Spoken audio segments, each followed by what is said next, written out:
Hey guys, it's Stephanie. Just wanted to do a check-in video and talk about the stuff I plan to read this week because basically once the Bram Stoker Award nominees were announced, I dropped everything and tried to get my hands on as many as I could. So that's what I've been focusing on. So I just want to go over some of the ones I'm currently making my way through. So nominated for Superior Achievement in a graphic novel, I am making my way through Emil Feris. My favorite thing is monsters, and I'm really enjoying it. It's just really intense, not just content-wise, but I'm trying to find an appropriate picture. Just like the art is amazing, but there's just so much writing in it, and like following it is very interesting, and sometimes it'll like snake up and around the page. But I'm really enjoying it. It's about a young girl in Chicago, I want to say like in the 60s, and when she draws herself or thinks about herself, she draws herself as like a little like wolf girl, and it's about the mysterious death of her upstairs neighbor and kind of how like as a young girl how she sees the world through this lens of monsters, and it's really interesting. I'm really enjoying the art so far. I am almost halfway through it, but I'm really enjoying it.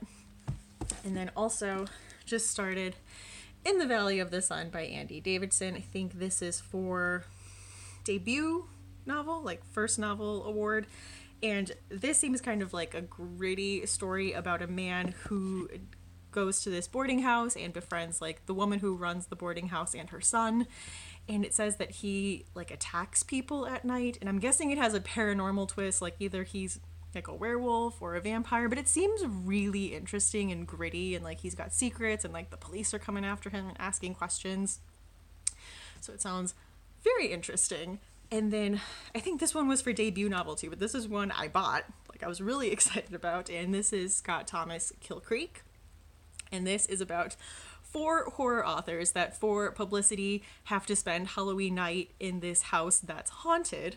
And I think we know how that story ends up. Like, things end up going crazy, and it's a lot darker than they seem, and it's legitimately haunted, and it turns into a fight of survival, and all of that makes me so happy.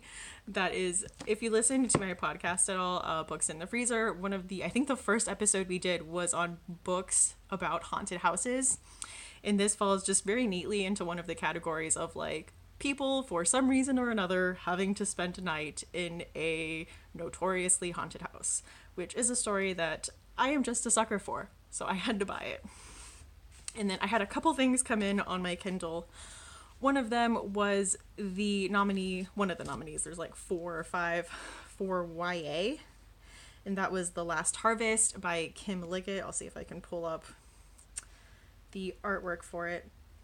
I can't, but it takes place in Oklahoma, and it says like a boy sees his father like take his last breath, and he's like holding a crucifix, and he says, "I plead the blood," before he dies.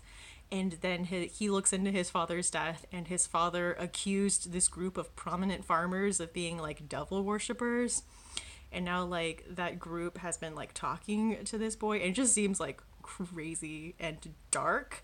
So I am really excited to read that. And then there's a novella that I bought too called A Kiss of Thorns. And that is, I think the category is called like long fiction.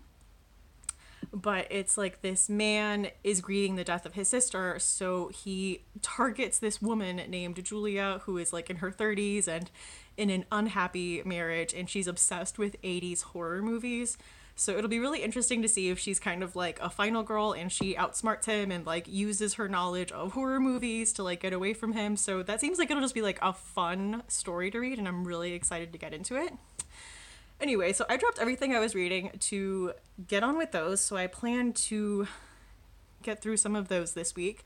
Let me know if you keep up with any of like the genre awards. I know like the SFF BookTube Awards nominees were announced, and I think my favorite thing is Monsters is on there too. So let me know if you care at all about the Bram Stoker Awards or reading any other kind of genre award nominees when they're announced. Thank you so much for watching. I hope to see you again soon. Bye!